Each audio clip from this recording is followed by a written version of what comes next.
Hey everyone, and welcome back to the channel. Today we're tackling a super important kitchen topic: how to know for sure when your meat is cooked safely.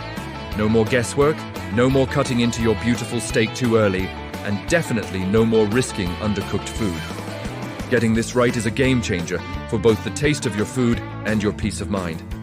So, let's get into it. The single most reliable way to know if your meat is cooked properly is by using a food thermometer. I know, some people think it's cheating or that a true chef just knows. But trust me, professional kitchens use them constantly for a reason. They are accurate. Color and texture can be really deceiving. Have you ever had a chicken breast that looked perfectly white, but was still a bit rubbery and underdone inside? Or a burger that was brown all the way through, but still not quite at a safe temperature? A thermometer takes all the guesswork out. There are a few different types you can get. The most common are instant read thermometers. They're fantastic. You just poke it into the thickest part of the meat, avoiding any bones, and within a few seconds, you have an accurate temperature reading. There are also leave-in probe thermometers. These are great for roasts or when you're grilling. You insert the probe before you start cooking, and a wire connects it to a display that sits outside your oven or grill, alerting you when the meat reaches the target temperature. It's like having a little cooking assistant. So, what are these magic numbers we're aiming for? The safe internal temperatures vary depending on the type of meat. For poultry, like chicken and turkey, you always want to reach 165 degrees Fahrenheit or 74 degrees Celsius. This applies to whole birds, breasts, thighs, and even ground chicken or turkey. No exceptions here. We want to be absolutely sure with poultry. When it comes to ground meats, like ground beef, pork or lamb used for burgers or meatloaf, the safe temperature is 160 degrees Fahrenheit, or 71 degrees Celsius. The grinding process can introduce bacteria from the surface throughout the meat, so it's crucial to cook it all the way through to this temperature.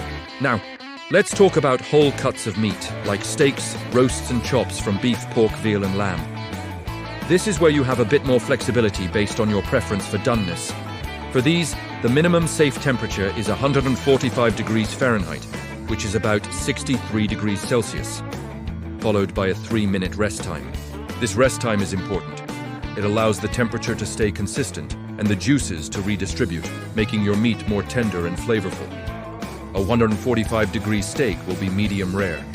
If you prefer medium, you'd aim for around 160 degrees, and for well done, you'd go higher.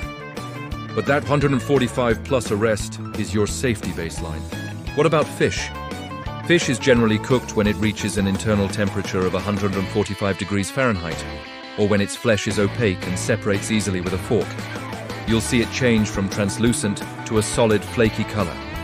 So, a quick recap. Poultry to 165, ground meats to 160, and whole cuts of beef, pork and lamb to at least 145 with a rest. Investing in a simple food thermometer is one of the best things you can do for your kitchen. It gives you confidence, consistency, and most importantly, it keeps your food safe and delicious for you and your family. I hope this guide helps you feel more confident the next time you're cooking meat. It's a simple step that makes a huge difference. If you found this video helpful, please give it a thumbs up and consider subscribing for more kitchen tips and tricks. Let me know in the comments if you have any questions or what you'd like to see next. Thanks for watching and happy cooking.